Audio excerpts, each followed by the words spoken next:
우리가 살아가는 시대는 너무나도 빠르고 복잡하게 돌아갑니다. 매일 아침 뉴스나 또 이렇게 여러 가지 경제 지표를 확인해 보면 하루에도 이렇게 속도감 있게 세상이 바뀌고 있구나 하는 것을 깨닫게 되죠. 그것에 맞춰서 우리의 삶도 굉장히 분주하게 움직이고 또 여러 가지 현실적인 과제들 앞에서 끊임없이 계산기를 두드리며 살아가고 있는 것이 우리의 현실이다라는 것이죠. 이처럼 분주한 일상과 쉼없이 돌아가는 이 세상 속에서 우리가 살아가다 보니까 여러 가지 부작용이 생기게 되는데요. 그 중에 가장 대표적인 것이 뭐냐면 내 마음에 참된 평안을 잃어버리고 마음이 지치게 된다라는 것이죠. 그러니까 육신만 지치는 것이 아니라 내 마음도 같이 지치게 된다라는 것이죠. 그래서 때로는요, 내가 짊어진 어떤 삶의 무거운 짐들로 인해서 누군가 내 마음을 알아주기를 원하고 안아주기를 원하고 다독여줄 따뜻한 위로와 격려가 필요함을 느끼게 된다라는 것이죠. 요즘 마음챙김이라는 단어가 굉장히 유행입니다. 지친 내 마음을 그냥 내버려 두는 것이 아니라 다시 시작할 수 있도록 스스로를 위로하고 격려하는 것이죠. 그 마음 챙김의 대표적인 현상이 있는데요. 그게 뭐냐면 불멍입니다. 그 장작에 불 피워놓고 아무 생각 없이 멍 때리고 있는 거, 불멍입니다. 삼자가 보면 굉장히 웃긴 장면이지만 지친 내 마음과 머리를 쉬게 해주는 말 그대로 내 마음을 챙기는 행위인 것이죠. 여러분 유튜브에도 불멍 영상이 있는 거 아십니까?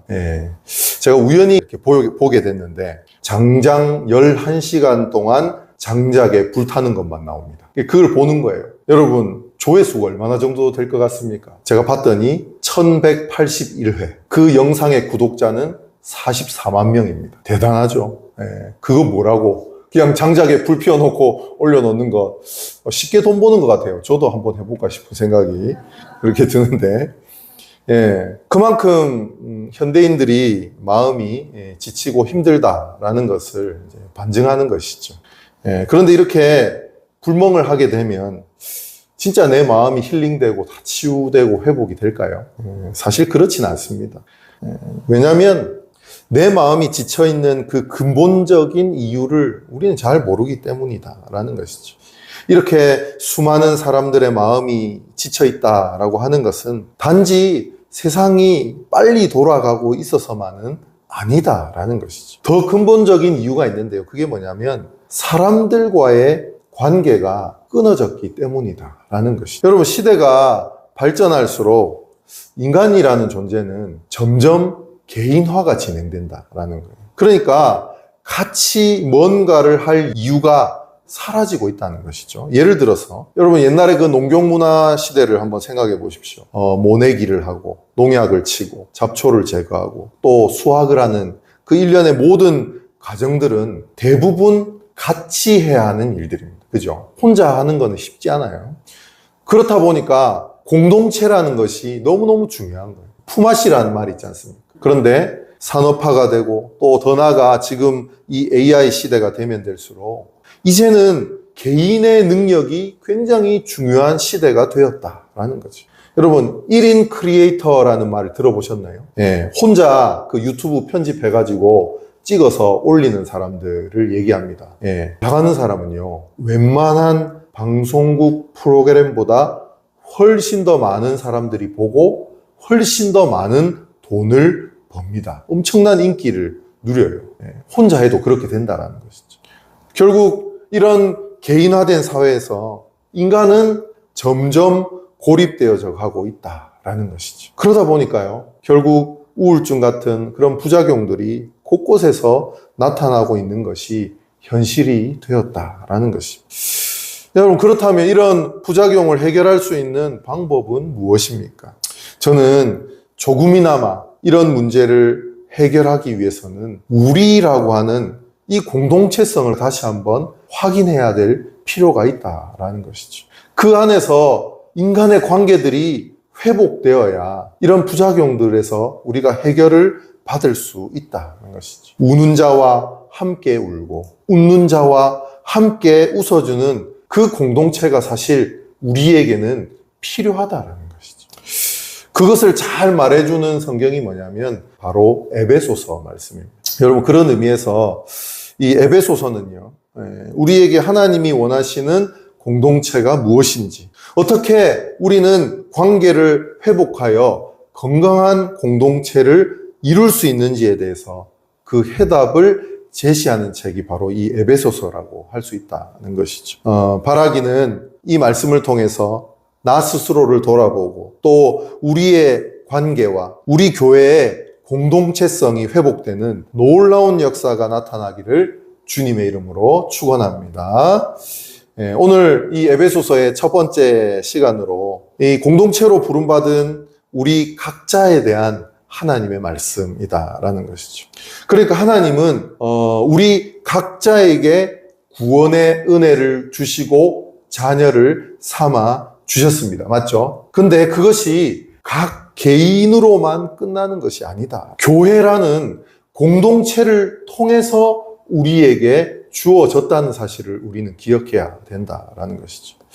여러분, 하나님께서 아브라함을 부르신 이유는 그 아브라함 한 사람에게 복을 주시기 위함이 아니었습니다. 누구를 염두에 뒀을까요? 이스라엘이라고 하는 공동체를 염두에 두고 하나님은 아브라함을 부르셨다라는 것이죠. 하나님께서 모세를 부르셨습니다. 왜 모세를 부르셨습니까? 이 모세 한 사람을 구원하고 출애굽시키기 위해서 부르신 것이 아니라 모세를 통해서 그 애굽 땅에 갇혀 있는 이스라엘 공동체를 부르시기 위해서 하나님께서 모세를 부르셨다라는 것이죠.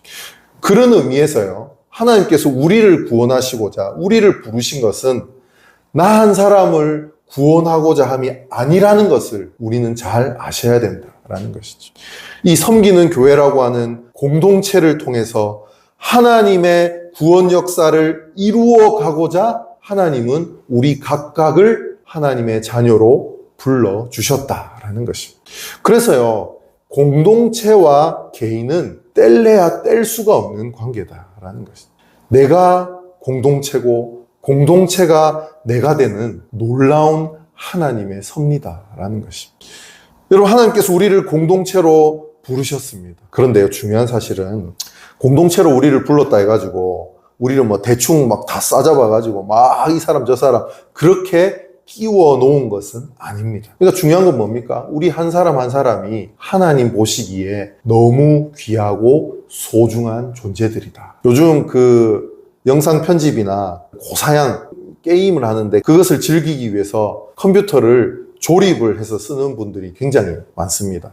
저도 우리 한명진 집사님이 조립해준 최고 성능의 컴퓨터를 지금 쓰고 있습니다. 그런데 결국 성능이 좋은 컴퓨터를 만들려면 하나하나 좋은 부품을 선별해서 써야 되겠죠.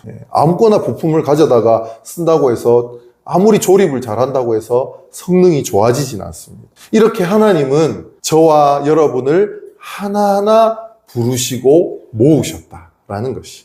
근데 중요한 것은 뭡니까? 아무리 좋은 부품을 가지고 그렇게 만들어도 전원 플러그에 콘센트를 꽂지 않고 전원을 누르면 어떻게 되죠? 전혀 반응을 하지 않습니다. 여러분, 아무리 속도가 빠르고 비싼 부품을 장착했더라도 생명과도 같은 그 전력이 공급되지 않으면 그 컴퓨터는 비싼 고철 덩어리에 불과하다. 그러니까 하나님은 우리를 각자 선택하시고 하나의 공동체로 이렇게 만드셨어요. 그리고 하나님께서 그 공동체에 은혜를 주심으로 우리가 같이 하나님을 찬양하고 하나님의 구원을 받는 하나님의 자녀로 부르셨다라는 것이죠.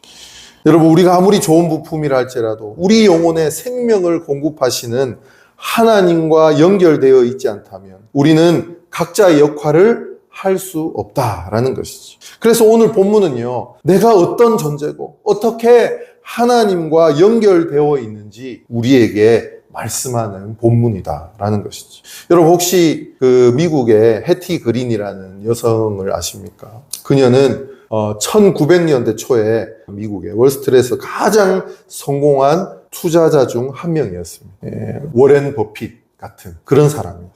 그녀가 세상을 떠날 때 남긴 당시의 그 재산이 얼마냐면 당시 돈으로 1억 달러 정도 됐다 그래요. 지금 가치로 이렇게 환산해 보면 2조 원 정도를 남기고 이제 떠났다라고 합니다. 근데 이 그녀의 별명이 있어요. 별명이 뭐냐면 월스트리트의 마녀였습니다. 왜냐하면 그녀는 2조 원 정도의 자산가였음에도 불구하고 평생을 지독한 구두쇠로 살아왔기 때문이다라는 것이죠. 겨울에 아무리 추워도 그 온수 방열기 트는 비용이 아까워서 난방을 하지를 않았다라는 것이죠. 세탁비를 아끼려고 여러분 이제 치마를 입고 다니면 막 치맛자락이 이렇게 끝이 더러워지잖아요. 거기만 부분적으로 이렇게 빨아가지고 입었을 정도로 그렇게 살았다 그래요. 근데 가장 비극적인 일은 뭐였냐면 그녀의 아들이 다리를 다쳤는데 그럼 어딜 가야 됩니까?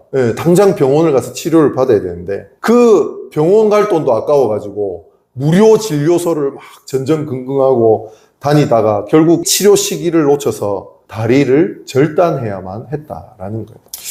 성도 여러분, 이 이야기가 그저 어리석은 부자의 기행으로만 들리시나요? 저는 오늘 아침 우리 그리스도인들의 영적 현주소가 혹시 이 해티 그림과 같지는 않은지를 돌아보기를 원한다라는 것이죠. 우리가 예수 그리스도의 십자가의 보혈로 하늘의 모든 보화를 상속받은 우리가 정작 세상의 작은 문 앞에서는 어쩌면 영적인 빈곤층처럼 그렇게 떨면서 살아가고 있진 않는가라는 것입니다.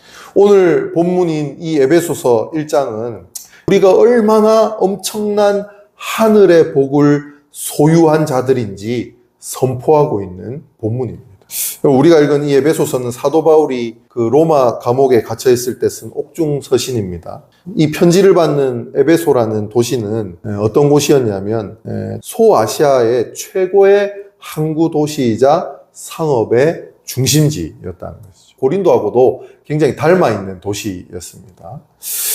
길거리에는 금과 은이 넘쳐났고 세계 7대 불가사의 중 하나인 그 아르테미스 신전이 도시 한가운데 딱 버티고 있습니다.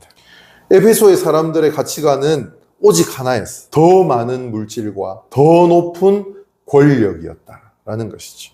그 화려한 도시에 사는 성도들을 향해서 춥고 어두운 감옥에 갇힌 노사도 바울이 편지를 보내고 있습니다. 그 바울의 첫 마디가 무엇이냐면 살려주세요. 지금 저는 힘듭니다. 이런 게 아니었어요. 3절에 뭐라고 하냐면 찬송하리로다. 이렇게 고백해요. 여러분, 감옥에 갇힌 자가 황금 도시에 사는 사람들을 향해서 도리어 찬송하라고 외칩니다. 왜 그렇습니까? 바울의 눈에는 에베소 시민들이 자랑하는 그깟 금은 보화는 비교조차도 할 수 없는 하늘의 신령한 복을 받아 누리고 있기 때문이다. 그렇다면 하나님이 우리에게 주시는 그 신령한 복의 내용은 무엇일까요? 오늘 본문 4절에 나오고 있습니다. 곧 창세전에 그리스도 안에서 우리를 택하사 우리로 사랑 안에서 그의 앞에 거룩하고 흠이 없게 하시려고. 여러분, 우리가 언제 택함을 받았다고 말합니까? 내가 하나님 앞에 11조 할 때, 열심히 일할 때, 봉사할 때 어떤 자격이 갖추어졌을 때가 아니라는 거예요. 창세전이라고 얘기합니다. 우주가 생겨나기도 전에, 해와 달과 별들의 제자리를 잡기도 전에, 심지어 내 부모가 나를 잉태하기도 전에 하나님은 이미 나라는 존재를 마음에 품으시고 지명하여 부르셨다. 하나님 우리를 자녀 삼으시기 위해서 엄청난 대가를 지불하셨습니다. 우리 하나님 아버지는 우리를 살리시기 위해 자신의 유일하신 친아들 예수 그리스도를 가장 참혹한 십자가의 형틀에 내어주셨다라는 것이죠. 그분의 살찢기고 피가 쏟아지는 그 고통을 외면하시면서까지 저와 여러분을 그토록 원하시고 구원하셨다는 그 사실입니다. 우리는 그 십자가에 측량할 수 없는 사랑 안에 거룩하고 흠이 없는 하나님의 자녀로 재창조되었다는 것이죠. 여러분, 우리는 살아가면서 수많은 거절을 경험합니다. 입시에서, 또 취업에서, 때로는 사람들과의 관계에서 선택받지 못해서 상처받고 내 자존감이 무너질 때가 굉장히 많죠. 그래서 스스로 거울을 보면서 나는 왜 이 모양일까 자책하기도 합니다. 하지만 여러분 기억하십시오. 영원하신 창조주 하나님께서 우리에게 말씀하십니다. 내가 세상을 짓기도 전에 너를 선택했다. 너는 어쩌다 세상에 던져진 우연한 존재가 아니라 내 영원한 계획과 사랑 안에서 태어난 필연적인 존재다.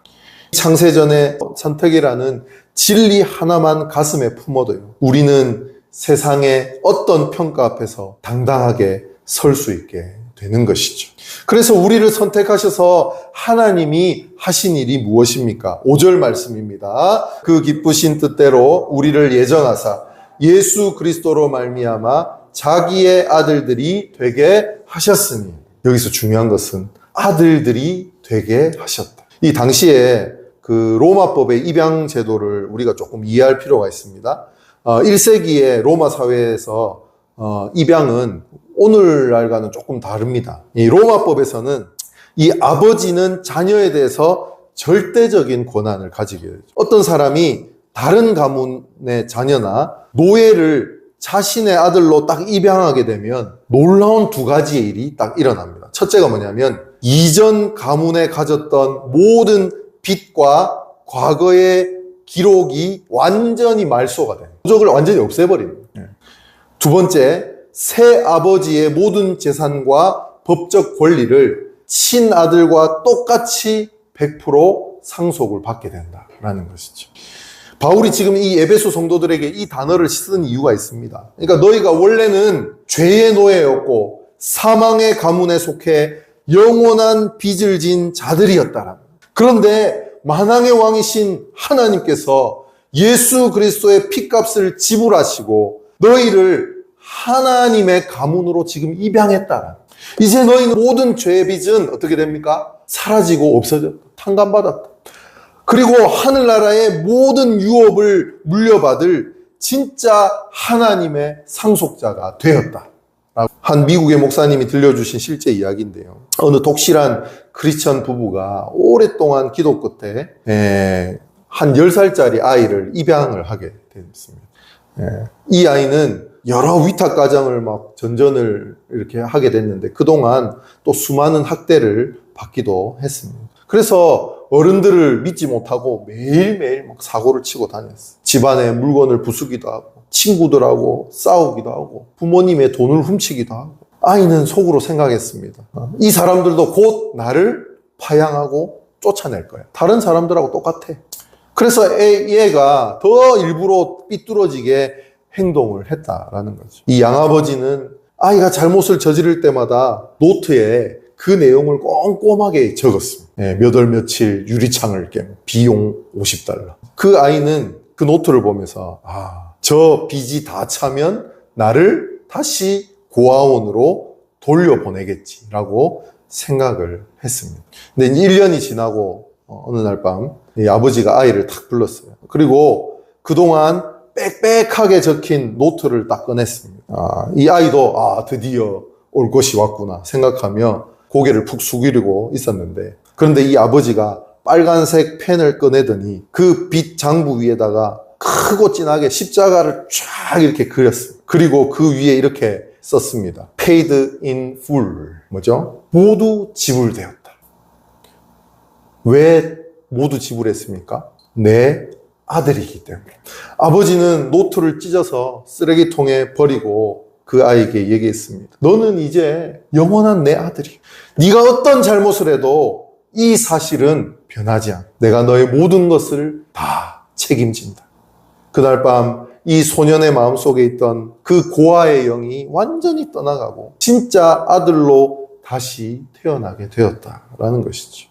여러분, 하나님 아버지께서 예수 십자가의 붉은 피로 우리 죄의 장부에 이렇게 기록하는 Paid in full, 모두 지불돼요.